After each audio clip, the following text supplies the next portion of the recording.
During my senior year of high school, my group of friends was always up for some crazy ideas. We often found ourselves on boring weekend nights, seeking out anything to keep us entertained. That's exactly how this story begins. It was just another uneventful evening, and my two buddies and I were hanging out, brainstorming ways to have fun. Mikey, one of my friends, had been going on about an abandoned place nearby for weeks. Initially, we didn't pay much attention to his stories, but on this particular night, with nothing else to do, his suggestion to explore this mysterious location seemed oddly appealing. Mikey described the spot as an old house situated on the outskirts of town, nestled amidst farmland. Despite not having much information beyond its location, my friends and I thought, why not? In a matter of minutes, we found ourselves on the road, driving towards this abandoned house. The journey took around 30 minutes, and Mikey guided us onto an unpaved road before emerging from a forested area, revealing the eerie house before us. The house itself was surprisingly massive, surrounded by a vast expanse of deserted farmland. Armed with flashlights, we exited the car, ready to embark on our adventure. Approaching the front door, I tried the knob, which astonishingly turned without resistance. However, when I attempted to open it, the door refused to budge due to an obstructing weight on the other side. After failing at the front entrance, we made our way to the back of the house, only to find the back door locked. Undeterred, we discovered a broken window on the side of the house, and one by one, we squeezed through to access the interior. As we entered, an overwhelming and repugnant odor enveloped us, a combination of mold and decaying animals. The smell was nearly suffocating, but my friends seemed unfazed. Ignoring the stench, we pressed on, our flashlights revealing dusty footprints scattered throughout the hallway. Navigating through the house, we noticed that it was eerily devoid of any remnants of its previous inhabitants. No furniture, no personal items, just emptiness. This was perplexing, as the place was rumored to attract curious teenagers like us. Strangely, the first few rooms we explored appeared completely vacant. It was when we reached a hallway leading to the front door that things took a sinister turn. In front of the front door lay an old couch, weighed down by numerous boxes, an attempt to barricade the exit. Confused and a bit on edge, we ascended the staircase, hoping to find answers on the upper floor. Upstairs, we encountered a hallway with 3 doors. 2 of them led to empty bedrooms, mirroring the barrenness of the lower level. However, the 3rd door led to a smaller room that left us puzzled. According to the house's layout, this room should have been larger, but it was curiously compact. With nothing else to discover, we started descending the stairs. Suddenly, a peculiar sound resonated throughout the house, a thud, followed by the rolling of a ball and an abrupt stop. The sound was unmistakable, and all of us had heard it. We exchanged worried glances and retraced our steps to investigate, but the rooms remained as vacant as before. It was a baffling and unsettling moment, as the shared experience left us wondering about the source of the eerie noise. Growing increasingly uneasy, we decided it was best to leave. Hastily, we exited the house through the same broken window, retreating to the safety of our car. As I prepared to drive away, something caught my attention: 2 windows on the 2nd floor. I distinctly remembered that the perplexing small room we had encountered earlier only had 1 window. Alarmed, we fixated on those windows, watching and waiting, unsure of what was unfolding within the abandoned house. Suddenly, a shadow danced across the blinds, followed by a faint glow emanating from the window. In the dim light, the figure of a man became visible, gazing out at us. The sight sent shivers down our spines, and without hesitation, I executed a U-turn.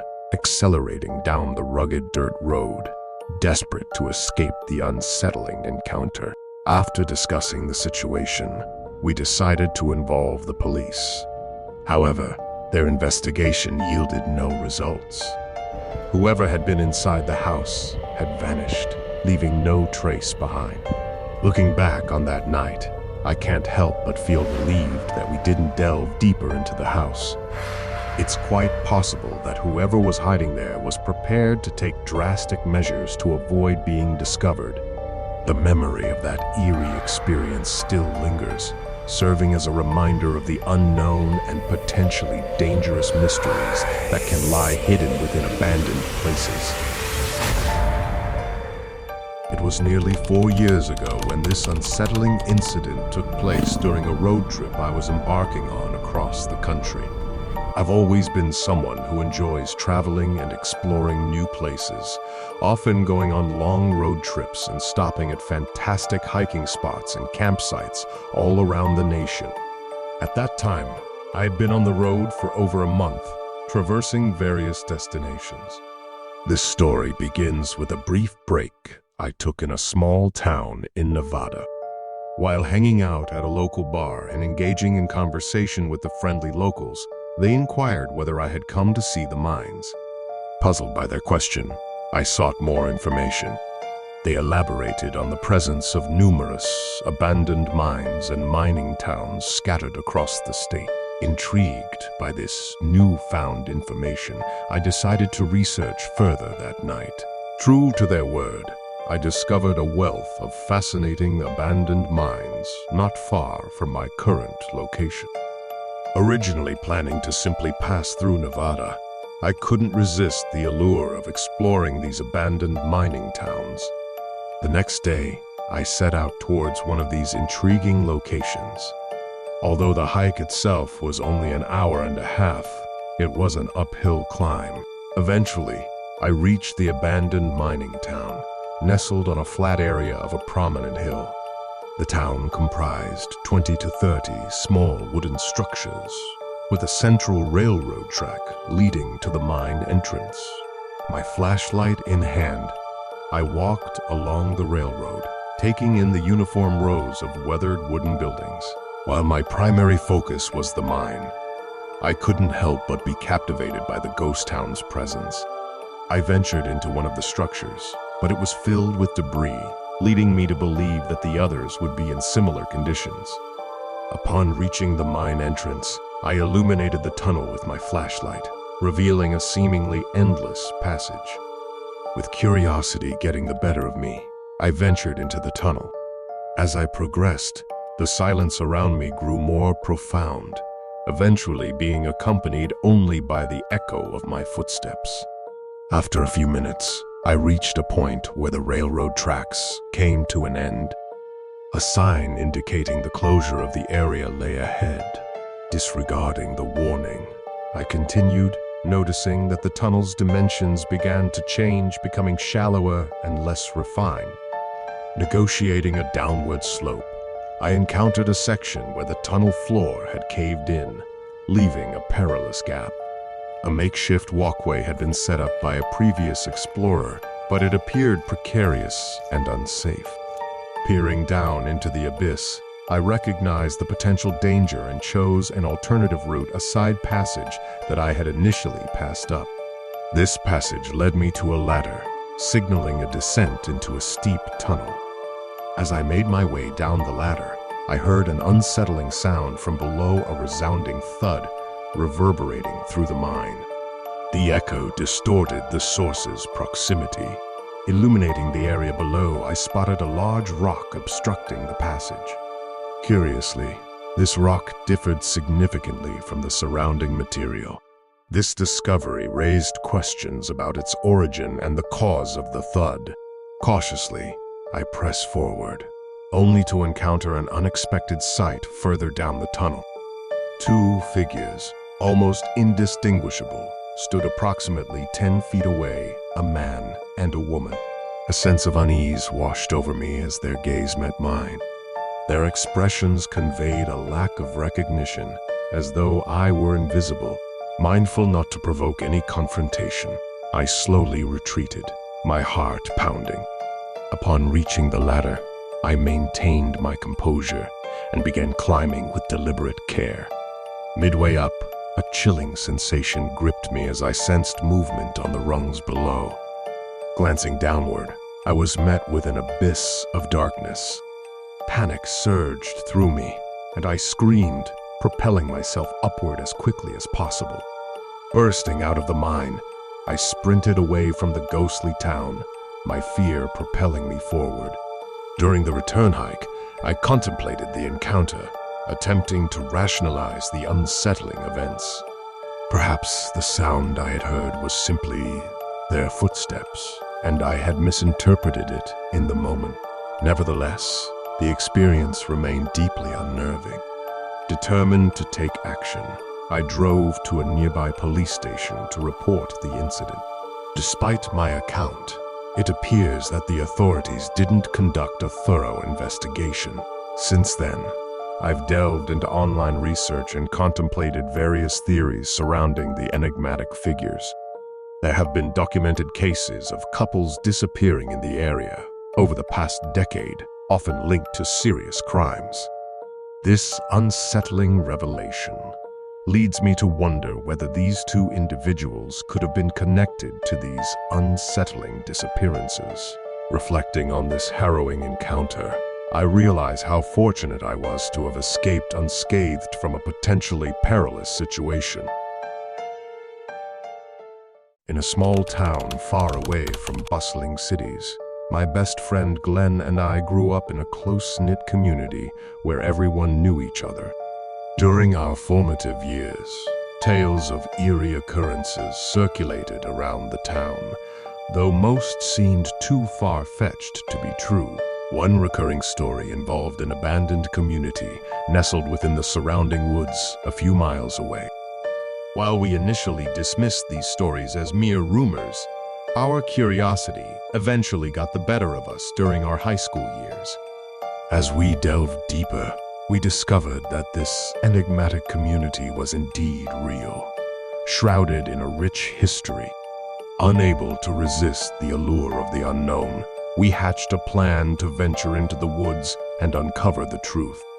Our preparations were modest, involving the packing of a backpack stocked with essentials such as water and flashlights. Armed with vague directions to a rough trail leading to the abandoned community, we embarked on our journey.